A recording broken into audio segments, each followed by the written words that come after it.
Partner. Bill में डाल, bill में। ना पार्टनर, साफ धरा जाला ना। हम यही से कह रहे थे ना कि मछली पकड़ना भी एगो कला है, यदि रद्दी आदमी का काम नहीं है। कला में अति है। हाँ।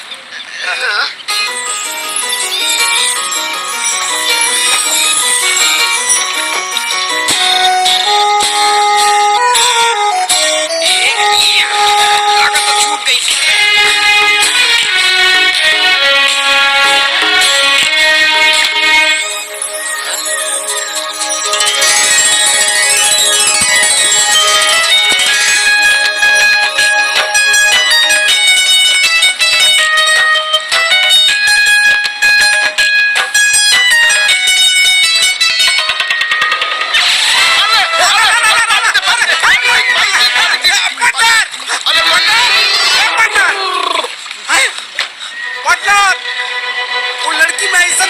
देख लेला कि गड़मुड़िया चित्रा गई।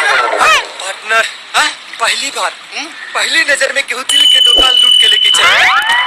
पता कर सैयरवा, इहू सुन के रानी मोहब्बत के मलिका कौना के घरे आई बिया। चिंता नॉट पार्टनर, गाड़ी के पहिए से पता चल जाई तो मुसाफिर का ठिकाना कहाँ। ये देख पार्टनर,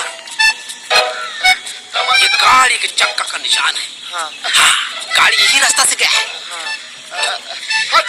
दिनाती बा दिख रहा है ना? दिनाती बा। आओ पार्टनर, देखा ये लत्ता दई बा। एकदम पतल ते तले ते बा भाई। हाँ, एकदम परफेक्ट। ये देखा पार्टनर,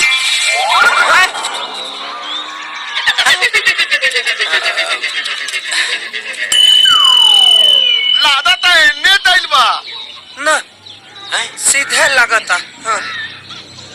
पार्टनर, हाँ। ऐसा लग रहा है पार्टनर, हाँ। कि जैसे तुम्हारे प्यार के अरमानों पे हाँ। कोई बहुत बड़ा चोट हक दिया है। आधा नहीं है, हाथ ते लीप दिया है। सब घबरा गया है। हाँ।